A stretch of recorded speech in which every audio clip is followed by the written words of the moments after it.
Okay, Uday, you can start. Okay.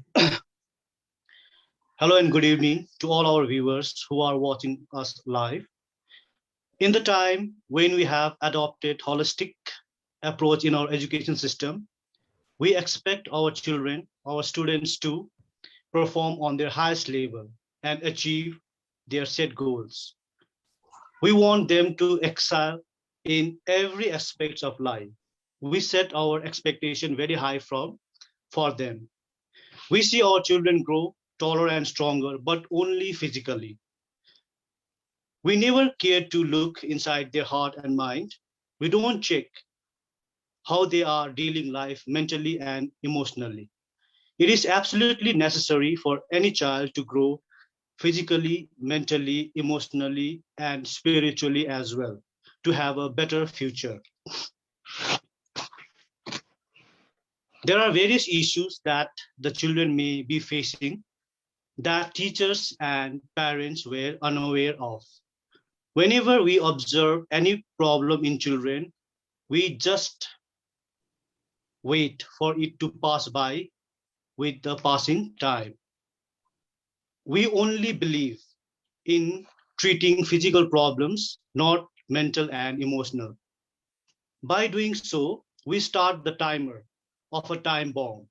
And then it's just a matter of time when the children could not take it any longer and take disastrous steps.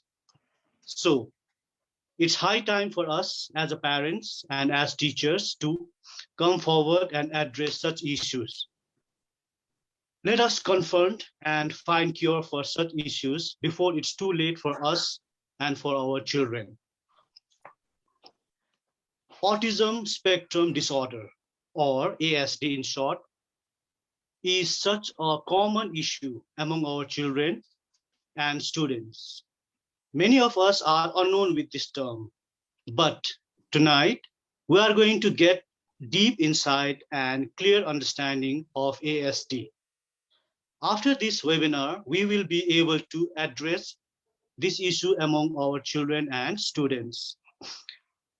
Tonight, we are very lucky, we are very fortunate to have an expert on autism spectrum disorder who will clear all our doubts and queries and provides us with the ways and techniques to deal with ASD or autism spectrum disorder. Ladies and gentlemen, please allow me to introduce to our expert panelist, Ms. Batul Mirza. Welcome, ma'am, to our show. Thank you so much. Let me give you a short brief introduction to our expert. She is Canada-based holistic healthcare practitioner. She has helped millions of children and parents across the world with her counseling and expertise. Welcome, ma'am. Okay, now I would like to request you for your presentation, ma'am. Sure. Thank you so much, Uday, and thank you to everyone who is tuned in today to see me and join Uday in this really important topic, which is about autism awareness. So I welcome you all. My name is Batul Mirza, and thank you, Uday, for the introduction. I'm a certified holistic health practitioner in Canada. However, before all that, I'm an autism mom.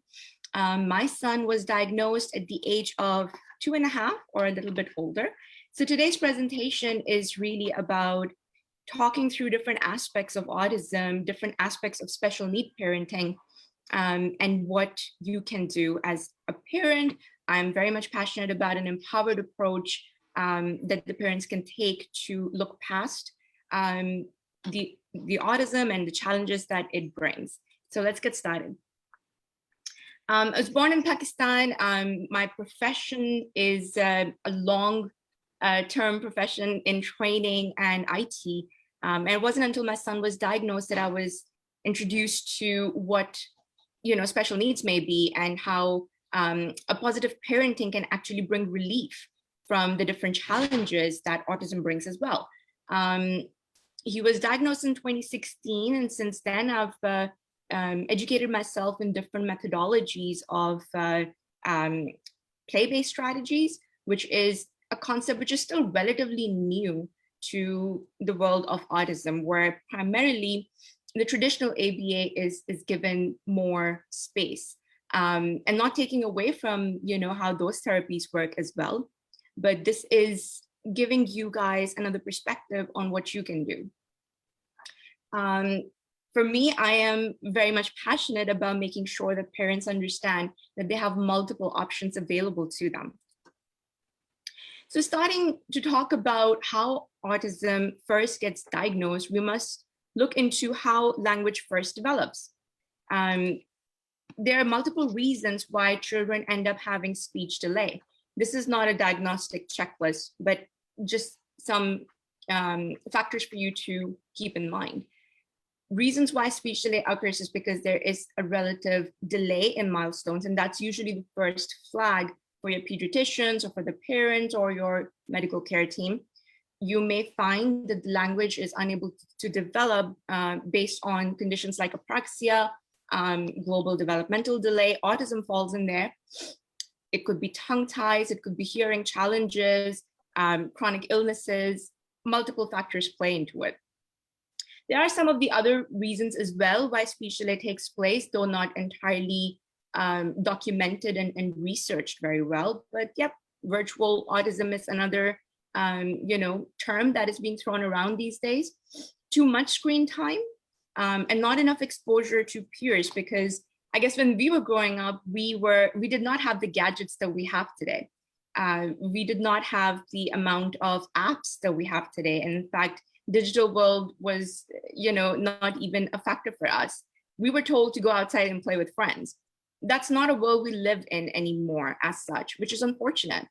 If you find that your child is showing signs of delay in their milestones, whether it's crawling, talking, walking, eye contact, I encourage you to use a screening tool, which is available to everyone and it's free to use, called MChat.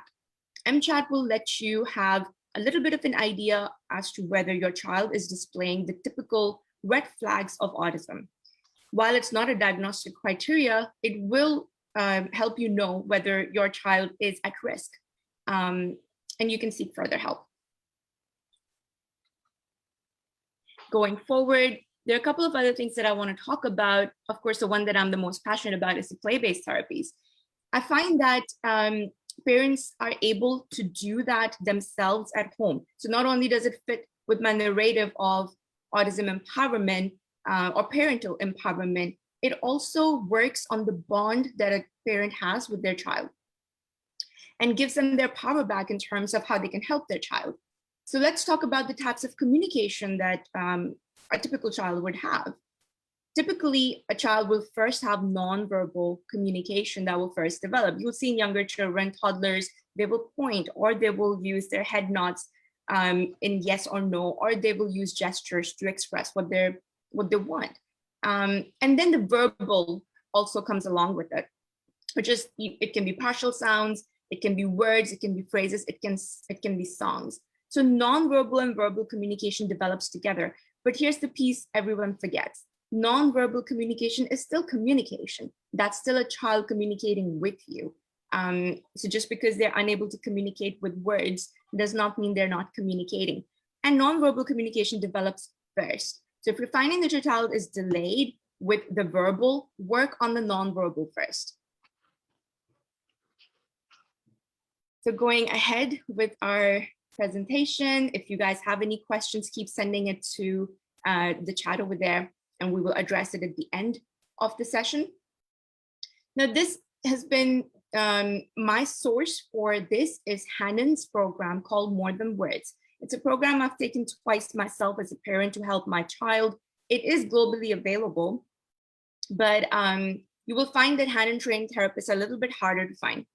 But you can access the book. I have referenced all that at the end. You will be able to see that. And through that, we're able to understand that children on the autism spectrum, or even speech delay, or global developmental delay, like any neurological delay, are divided into 4 different types of communication stages. One is own agenda, the other is requester, early communicator, and partner. So we're going to take a deep dive into all of these 4 stages. Why do I think this is relevant for today's session is because you're able to quickly navigate to which phase of development or speech development your child is in. And then you can modify how you engage them, what kind of strategies you use to make sure that they go to the next stage. Obviously, partner being the one that we all want to see our kids on. So let's first start with own agenda and what exactly own agenda stage consists of. In the own agenda stage, typically the child is very much focused on self-play. This is related to autism as well as other speech delay neurological conditions. So you have a child who is not really engaging with you, not really making a lot of eye contact. Own agenda basically means that they want to follow their own motivation. They're not really interested in what you're suggesting they should play with. Own agenda kids require their parents to be very high energy. I remember when my son was first diagnosed with autism, he was very much own agenda.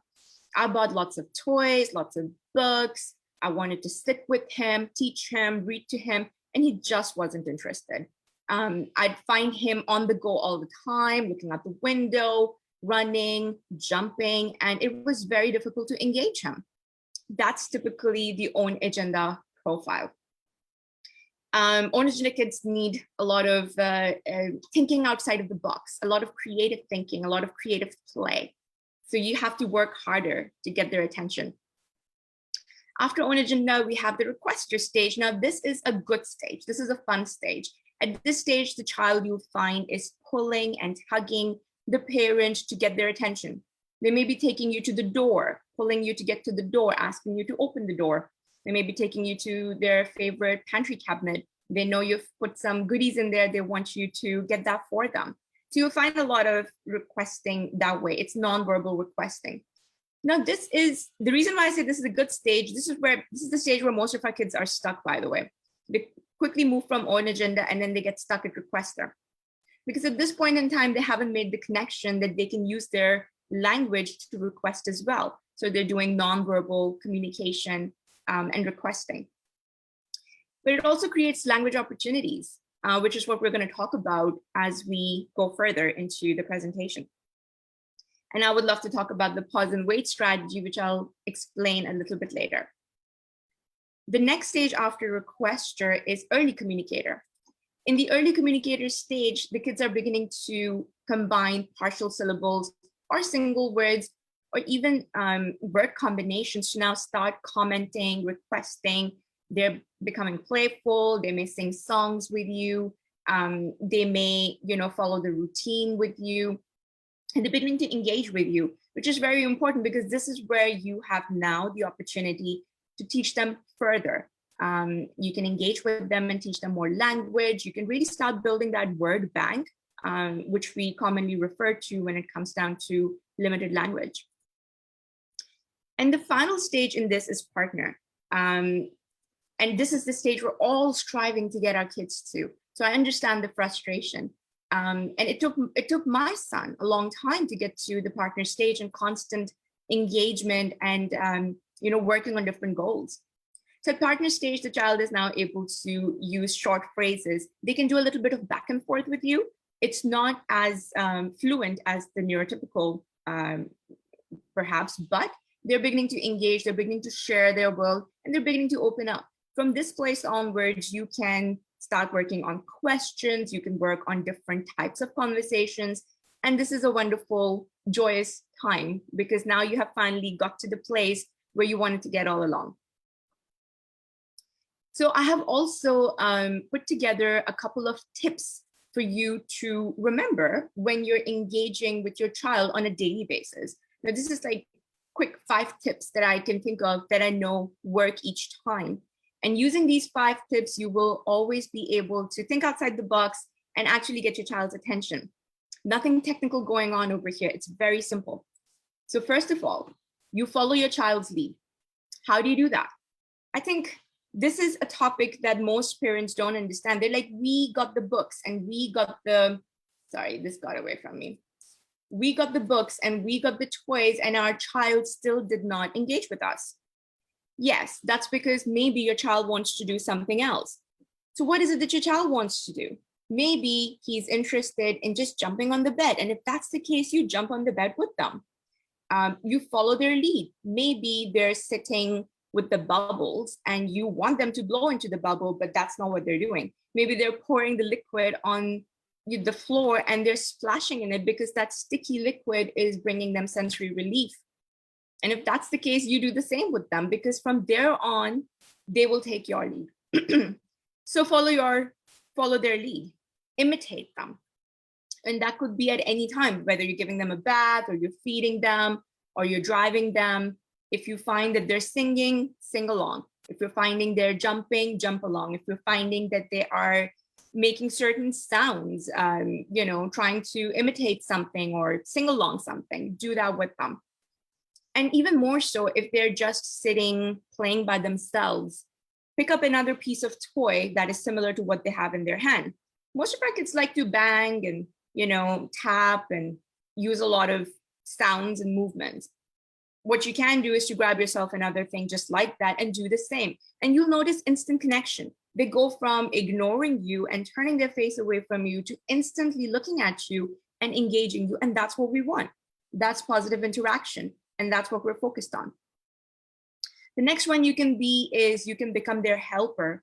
So kind of think of it as a job description. Become their helper. That will be your job description. What you're basically doing is you're finding moments to interact with them by being the helper. Suppose they're stacking up cubes or building up a Lego or even maybe making a puzzle. So instead of teaching them in that moment as to, oh, this one goes here and that one goes there, just be their helper. Keep passing them puzzle pieces. Keep building the Lego with them. That will create teamwork. And what you're not realizing is that you're developing a very natural rhythm of back and forth, turn taking. And that is a foundation for language as well. And you can also be their narrator and you can go like, oh yeah, this one goes on the top. Whoops, it fell down, and have moments of shared joy. 2 other tips coming your way. One is to give choices.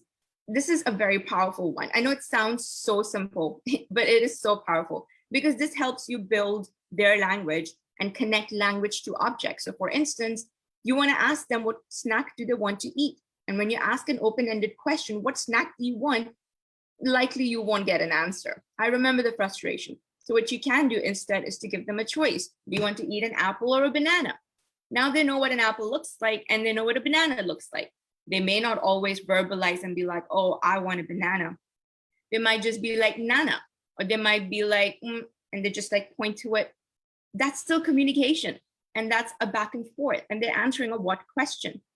So give them choices. That can be for everything. You can be like, oh, do you want hot water or cold water? And let them touch it and feel it so they understand the difference between that. You can go hard and soft toys. You can go wet or dry towel. You can be as creative as you like. Give them choices. That gives them control as well and reduces their frustration. The pause and wait strategy, that's one of my favorites.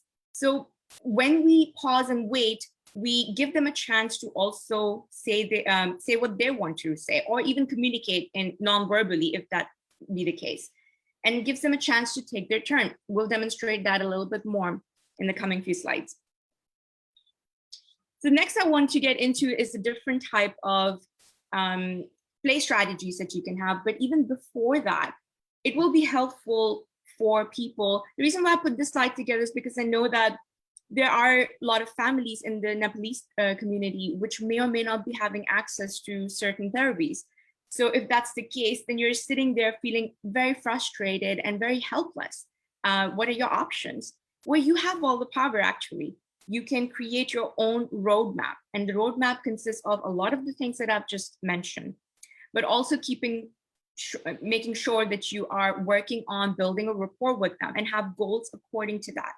So rapport, joint attention, imitation are the building blocks of language.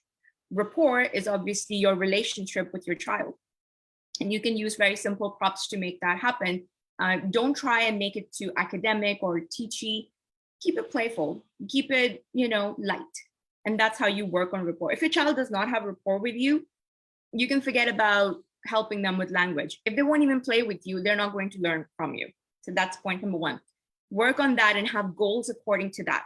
Be it, okay, I'm going to play with these things this week and then rotate my toys. And I'm going to play with those activities the following week. Keep working on it. Joint attention.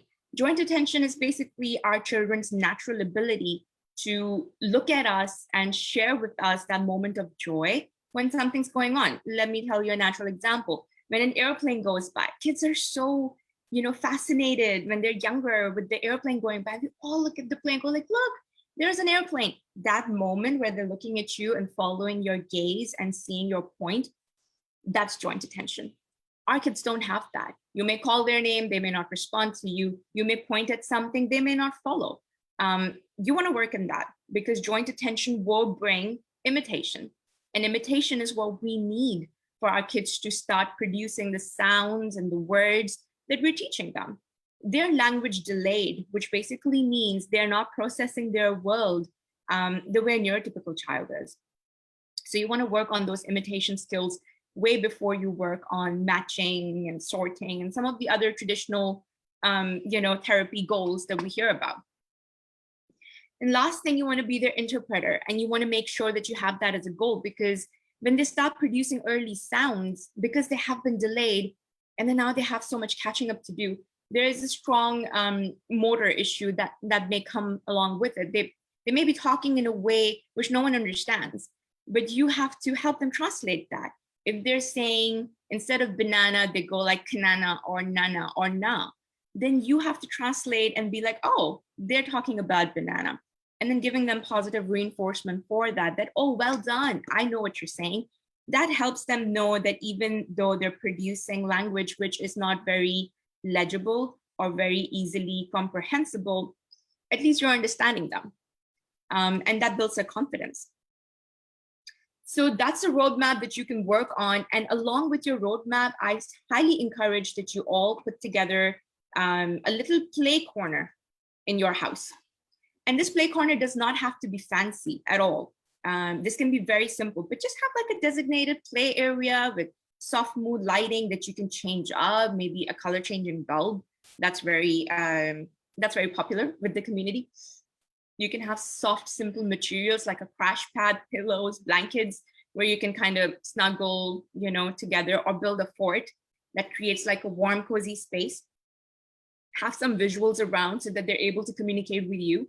Have some aspects of sensory play in there, which could consist of a weighted blanket, weighted toys, weighted lap pad, or a swing. Kids love the swing. If the space allows for it, go for it.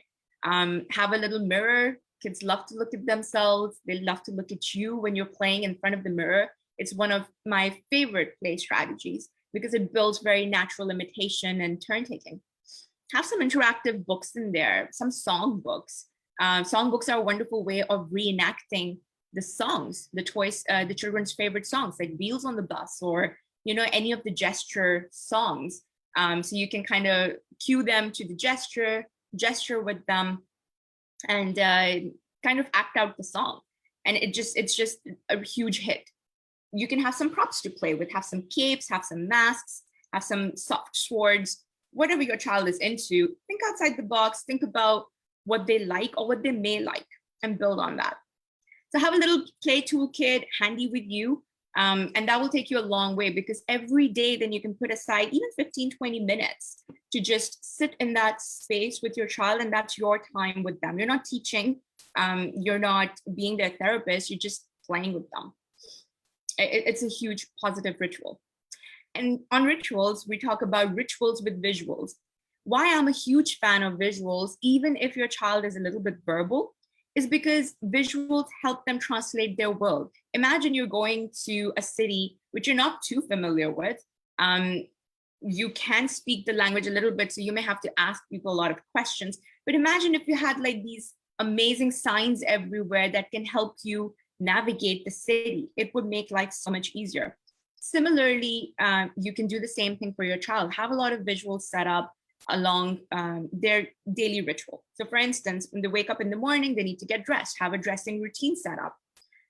First they get up, they change out of the pajamas, they put on their new clothes, and step by step outline that.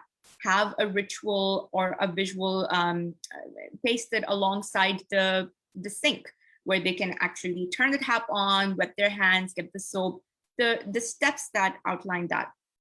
Have a weekly schedule. Suppose they go to therapies, or they go see the grandma, or they go to school, or they have a play date. Just make sure that you have these things set up on your fridge or your special wall. And that way they'll be able to be like, oh, today is this, or tomorrow is that. And then they'll be able to communicate and reference that with you. You can use social stories. And the one I love is also labeling toy bins. We all have way too many toys. So if you can actually start sorting them and put labels on them, it does multiple things. It helps them how to sort. It helps them how to match. It helps them request what they want to play with. I want to play with cars. They may just point at it. In time, they will say cars. In time, they will be able to engage with you and have a proper conversation about it. So add more visuals to your life. I still use visuals, and my son is on partner stage. Okay, so the next that we can talk about are different games, but I just want to leave there with you. This is what I mean by interactive books, by the way. I'm not talking about, books where you're teaching math or you're teaching language. I'm talking about interactive books, which are either shows are made on it or songs are made on it, or they have like these flaps, which you can take turns opening. Why I love flaps is because you can close the flap and not open it until your child gives you some kind of a cue that they're interested. They may pull at your hand, they may utter a sound, and you quickly open up the flap and you both can have that joint attention moment. And that's a great way to build language just naturally. There are no flashcards involved. There is no therapy, just natural back and forth. So what I have done, and I am mindful of our time, but I think we're okay. I want to quickly touch on a couple of play strategies based on the communication stages. By the way, this is my son and this is our play area. So just giving you guys a little example of how I set it up. I live in a very small space, so I'm just being really creative over here, but it doesn't have to be even this big. It could just be like a little corner. So I want to talk about game ideas by stage. And with that, we'll be able to conclude our presentation for today. I want to talk about how can you engage your child if you think he's on own agenda, he or she's on own agenda. So like I mentioned, that you have to try harder with the own agenda kids. So the one thing that you can look into is people play. So any of the activities that require people is what the kids will be interested in. They're still not quite there where you can give them a toy and they can play functionally with it.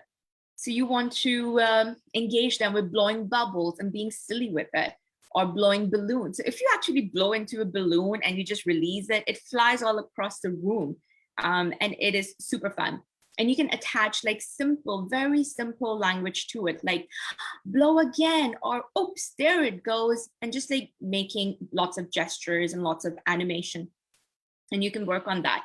Again, you can have some rituals there that you do every day so that life becomes a little bit more predictable for them. So you have a bath ritual just before the bath. You might do some tickle games, some massage, and you're like tickling, you're playing peekaboo, you're chasing them around. They love all this. And that's what the own agenda kids need. They don't need for you to sit down and show them flashcards at this point because they are yet disconnected. So you want to connect with them first, and you're also building rapport. And mirror play, as I already mentioned, is a favorite here. So going to the next one is the requester stage. And at the requester stage, you want to like focus on some closed objects or things that have like a cause and effect. So, Jack in the Box. So it's like sitting there, and if you press the button, then Jack comes out.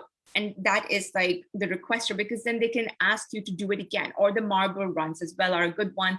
Box toys and activities. So the box of crayons, box of Play-Doh, anything that requires you to open something, they may request you, they may give it to you and be like, open this. They may cue you non-verbally. But that gives you a language opportunity. You can hold on to the box and be like, open, and then just wait. And as soon as they give you some other cue that yes, they may say, oh, they may say pin, they may just, be like, and then you open it because you want to reward them for their very good, effort. If there's a genuine effort, we want to reward it. And the reward is not really edibles or anything like that.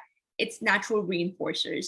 which means the activity itself is so fun that they get rewarded naturally.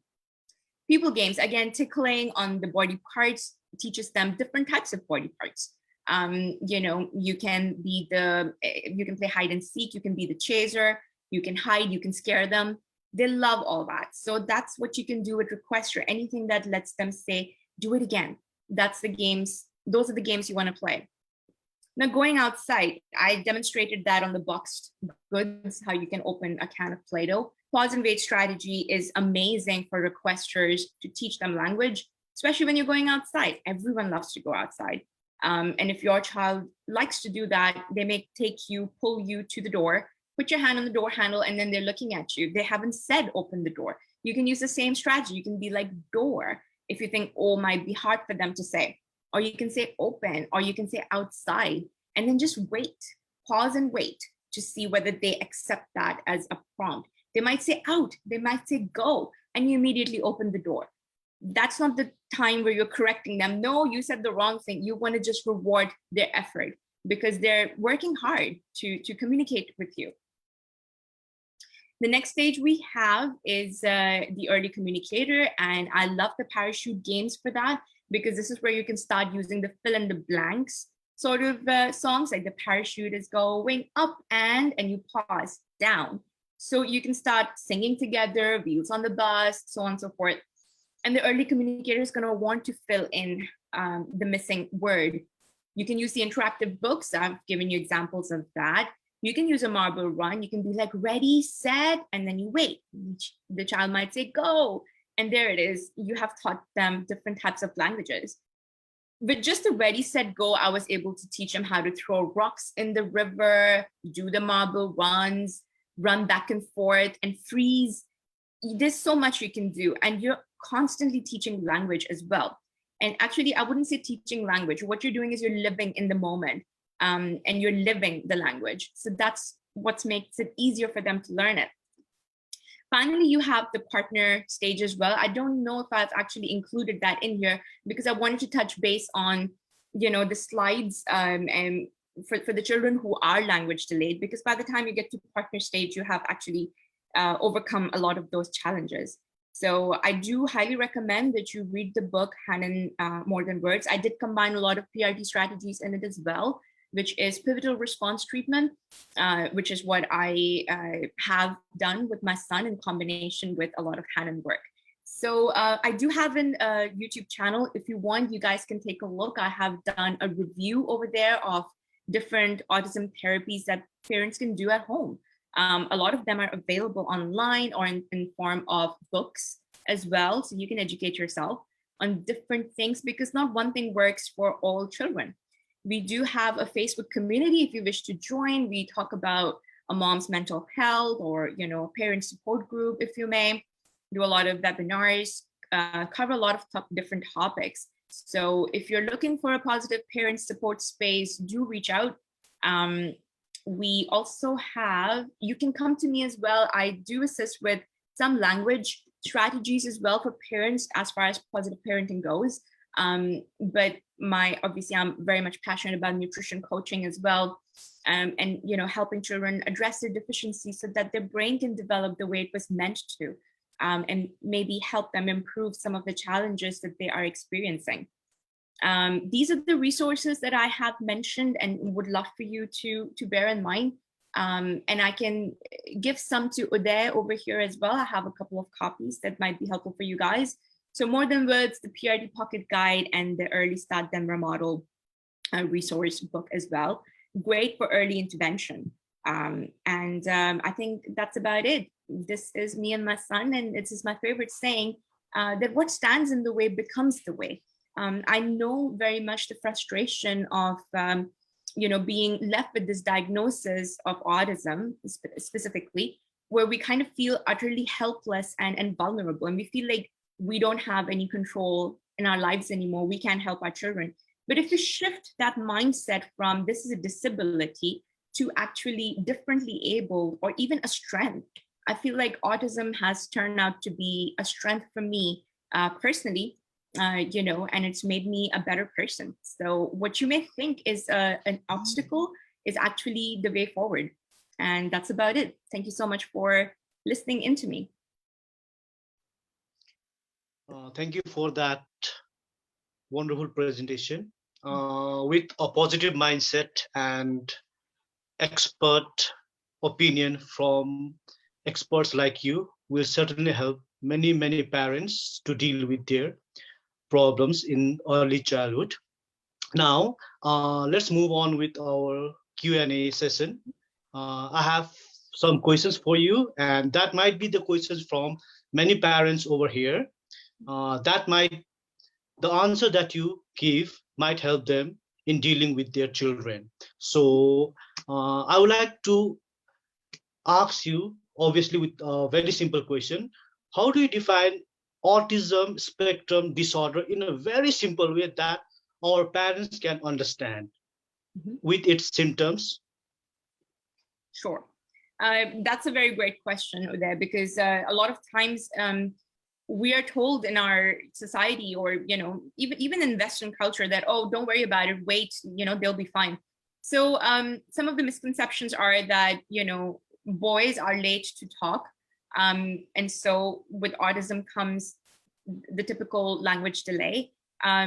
What autism may look like, actually, first of all, what is autism?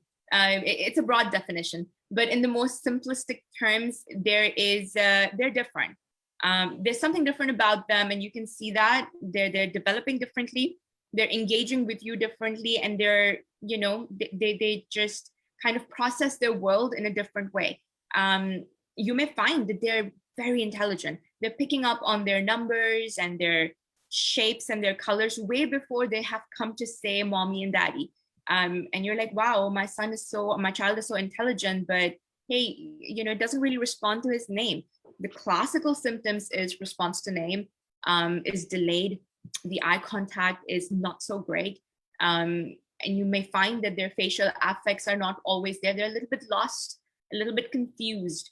And the biggest one is delayed in speech.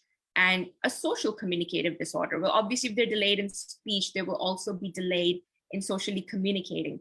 So in a simple world, if the parents are just unsure as to whether their child is at risk or not, or is flagged for autism or not, you're looking for a delay in milestones. So you're looking for, they are not talking by 18 months. They should have about at least 20 words that they should be using by 18 months.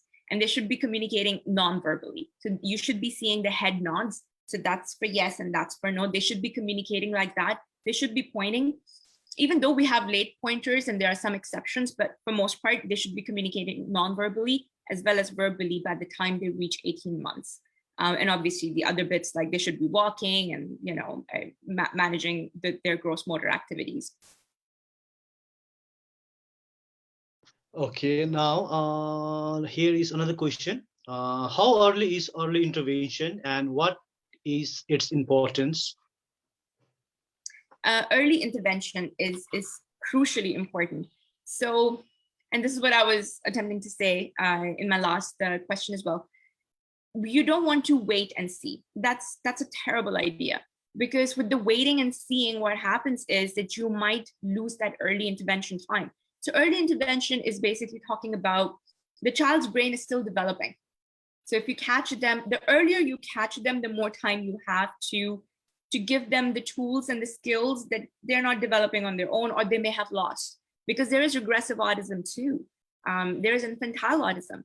So without getting into the technicalities of what these diagnoses look and sound like, if your child is delayed and hasn't met their milestones, whether they're diagnosed or not, it's irrelevant. Early intervention is key. Sometimes we prioritize early intervention even before diagnosis, because, well, in the Western countries, there's a huge wait list for seeing a developmental pediatrician that may diagnose you. And for you guys, you probably, have a tough time finding people who can diagnose accurately. But you can start early intervention from 11 months, 10 months, as early as even 6 months. These are in therapies. It's just parental engagement. You want to make sure, obviously, you're not giving them that screen time. You're giving them tools and skills so that they can develop those lost skills, which they haven't been able to develop on their own. But early intervention is going to help the parent in getting the child back on track. So very, very important. Okay, thank you for that. Now, moving on, wait and see. Basically, in my community here in Nepal, in Kathmandu, most of the parents, they believe in this wait and see concept. If the child is not developing as it should be, or he or she should be, we just prefer to wait and see, might they get along on the way. So how it will help, or what are the disadvantages of this wait and see concept? Yeah, so the biggest disadvantage for wait and see is that you may lose the early intervention time. So think about it this way. You have a 2.5-year-old who should be conversing with you or communicating with you non-verbally or verbally. Definitely verbally, but all right, maybe you think like, oh, well, 2.5 is so young, they're still like a toddler. I might wait and just see what happens. Before you know it, 2.5 is turned into 3.5. The brain is developing at its full speed up to 4 years of age. Now, that's not to say that the brain stops developing. We know that the brain can still repair itself based on the neuroplasticity of what the science has discovered.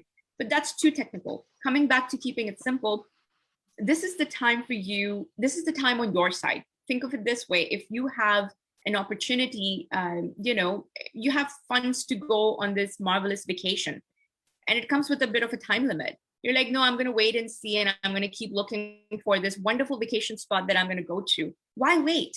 Just go for it. Same thing with early intervention. There are no risks involved with that. There is no stigma. If you don't wish to pursue a diagnosis, that's entirely up to you. But get them the help that they need today. Start the strategies, start the therapies. I'm a big fan of play-based speech therapy, or even play-based, ABA therapies. You can get started on that, because the disadvantage is, and the risks are too high.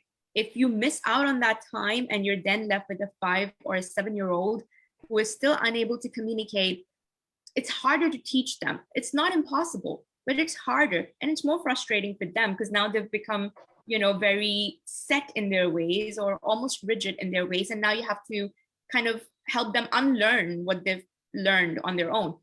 So yes, for sure, wait and see is a terrible idea. Early intervention is best done before the age of 5. But I still pursue therapies because we've been doing therapy since the age of 2. And for that, most of it I've been working on. And we're still working on language. We're still not there as much as, let's say, a neurotypical child may be. But my son is now, fully conversational and goes to mainstream school. But I don't know if that all would have happened if I didn't get him the help that he needed. There's no stigma. And I think most of the times parents they're just too scared. They're worried. They're like, oh, I don't want to deal with this. You can find support groups. You can find help for that. But, don't do yourself that disservice. Just go for it. Okay, thank you very much. The problem here in our society is that we don't have such support groups, or we are not allowed to speak openly about this type of disorders in our society. People prefer to keep it hidden so that they do not face any discrimination in the society. And I want to ask you, when a child grows with such disorder, when he or she becomes an adult, what impact does it have on their lives as an adult? Yeah, and that's a very important question. I think the child who is, now an adult or a youth who has to grow up with autism, they perhaps know that there's something different about the way they process the world. They may not like going to the busy places, or they may find when family and friends come over a little bit overwhelming and noisy, and they may go in their lives not kind of realizing that there's something different about them, and they're always like judged for it. It may take a toll on their self-confidence because they're just different. You may have heard the statement before, not less, just different. Autism doesn't mean that you're less of a person. We shouldn't judge you for it. This isn't something you have done to yourself. This isn't something your parents have done to you, but they don't know that.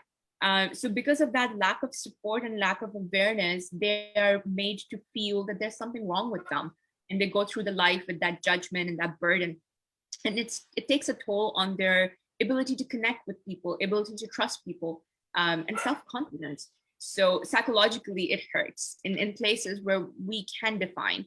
So while I completely, have utmost empathy for the fact that, because it's the same from where I come from. I was born in Pakistan, and there's still not a lot of concept and awareness of what autism is. They think it's, mentally challenged or something like that. It's not the case. They're just neurologically, they are differently wired. They have amazing gifts. They have savant-like genius. Einstein was autistic. Mozart was told that he was autistic. They have this uncanny ability of taking huge amounts of data and then finding patterns. We can't do it. So if we can just celebrate their strengths and help them grow similarly, then imagine what kind of, personalities they'll grow into and how much confidence they will have, and God only knows where they'll go. So I would say that part of positive parenting is, you see in your child the strengths that others can't see, and to hell with the world. Oh, yes. It changed my perspective about autistic child now after talking with you and after your presentation. I hope our parents were also feeling the same as I'm doing right now. So I have another question for you. So how it is important means of communication to children who are non-verbal,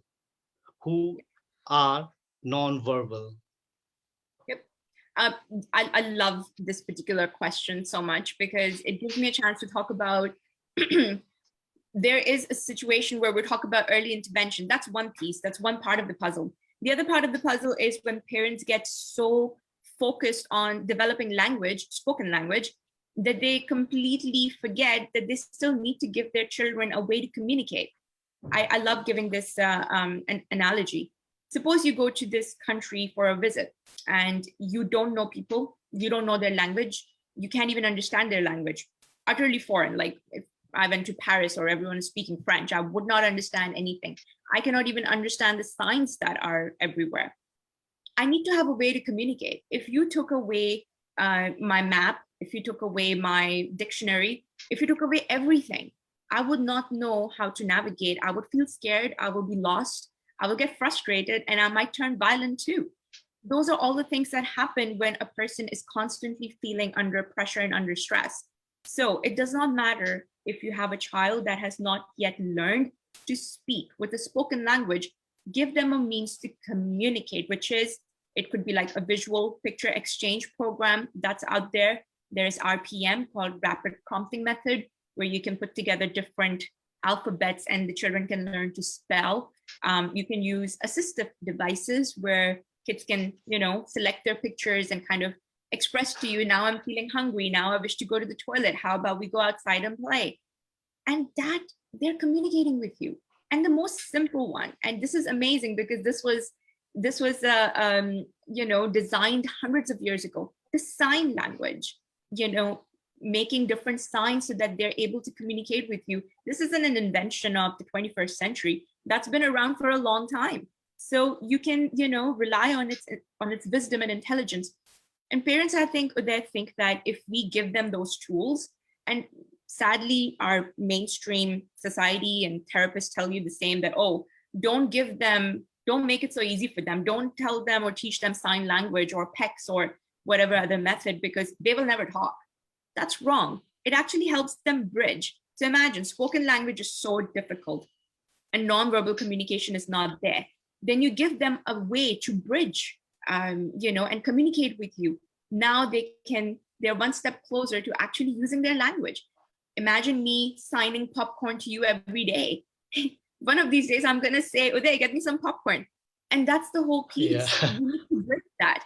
We need to bridge that for them. So please make that connection. Give your children a method of communication. It doesn't matter whether they are speaking expressively or not, they will, but it starts from nonverbal. Okay. Now, next thing I want to know is that nutrition. How much nutrition have a role on ASD children's health and development? How our food habit affect this disorder? Again, brilliant question. And I know I made a reference to popcorn, but I know that because our kids, and that ties in quite nicely because our kids are picky eaters. And one thing about autism is that our children are picky eaters.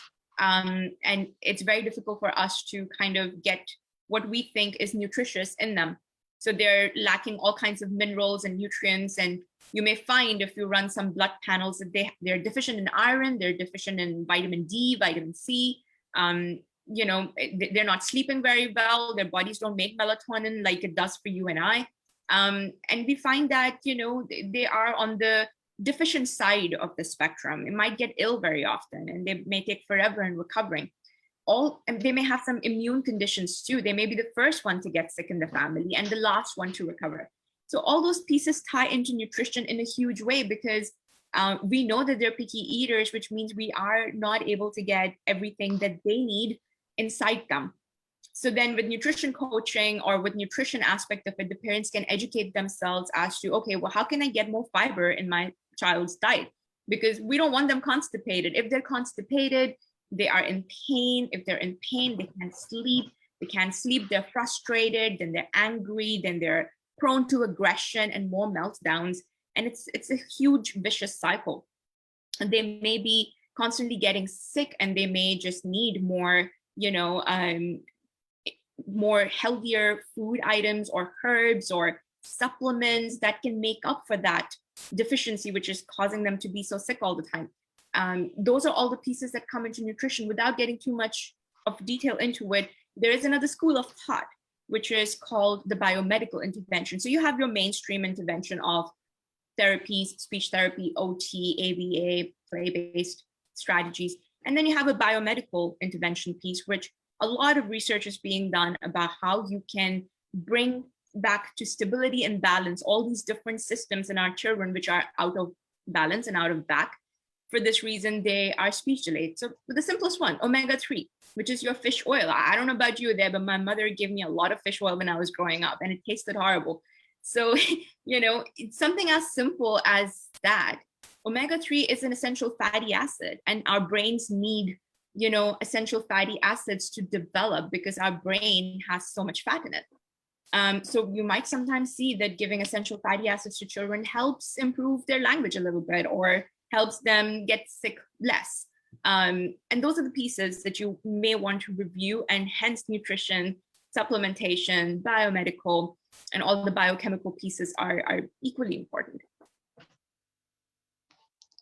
Okay, now I hope you have almost cleared everything, every doubt that was in our mind as well as our parents' mind. But I'm here with the last question. I am sure that you are pretty busy. Though you are busy, you got time for us to clear our doubts. Here's the last question. Screen timing. How is screen timing impacting our children? Mm-hmm. Yep, and this is a very important one because, as I mentioned in the beginning of our conversation, when we were growing up, we did not have access to the digital tools and toys that we have now. There was no such thing as iPad. I mean, when I was growing up, all we had was a black and white TV, and like the only channel that played was one news channel with like 5 p.m. cartoons, and that used to be the only time we used to look forward to. How screen time is impacting our kids today is that it's keeping them disconnected with their environment. You know, what it does is so children learn with two-way communication and they learn from exploring their environment. If I put you in front of an iPad or a TV for 10 hours at a time, you're not interacting with anyone. And you're not learning anything because I have taken away the means for you to learn naturally, which is how you have been programmed to learn. A child learns to crawl and then put things in their mouth and then taste and understand and then use furniture to stand up and crawl around. And this is how a child learns to navigate their world.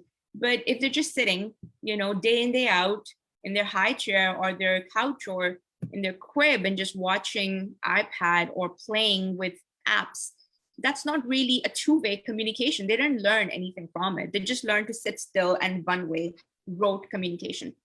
Yes, so they will learn their shapes. Yes, they will learn their numbers, but they won't learn how the mother is calling out to their name. They won't realize that dad is home now and they should go greet them. All those pieces are very important. I'm not saying screen time is an utter and complete enemy, because obviously we're heading towards a world where, we're even going to have electric cars one day. So I can't really say that, completely remove that from your children's lives, but make sure it's not replacing human interaction. If it's replacing human interaction, you're going to see a level of developmental delay, whether it ends up being autism or not. It could be any other kind, ADHD, ADD. There are multiple labels, which I don't want to get into, but you will see some kind of delay happen, and you don't want that. Yes, of course, human love and care, nothing compares to it. It's mother's love that is best for any child's development. So thank you very much for your expert opinions. And now it's time for to thank some individuals who have made this webinar possible. Now I'd like to thank big thanks and gratitude goes to Miss Jermina Siraj ul Haq, who had facilitated this webinar, and without her this conversation wasn't possible. So thank you very much. And I'd like to thank Mr. Mohanlal Shrestha also. He is the director of the school and he gave us this platform. And lastly, on behalf of all the school family and management committee, a big gratitude to Miss Batul Mirza for her time, for her expert opinions, and for clearing all our doubts and giving us suggestions on how to deal with autism. And I wish that we can have another session with presence of senior students so that they can get first-hand experience with you. So thank you, ma'am, on behalf of everyone here. Thank you very much for your time and for your expert opinion. Thank you very much. Now I'd like to give the floor to Miss Jermina to end this webinar officially. Thank you, Uday. Thank you for saying such wonderful words. Thank you, Batul. Thank you very much for your time, and actually very much thank you for saying yes to this, because the whole reason behind arranging this session is basically to bring awareness, because somehow you have a direct experience of raising the child. I do somehow have an experience of having my niece in family, and I've realized how important is this in terms of awareness for parents and teacher to know. If somehow they get a chance, they can spot a child, they can help in development and growth of their child, and they just don't treat them. I don't want to use the term mentally disabled child. They need to know that they are pretty much normal, just like us, and they can be the part of society just like us. So thank you, Uday, and thank you once again. Thanks so much, Zarmeena, and thank you so much, Uday, for facilitating today and inviting me to your platform. It's a huge honor for me. And if there's any questions on anyone's minds, and if there's any way I can assist further, please feel free to reach out to me. Thank you so much. Thank you.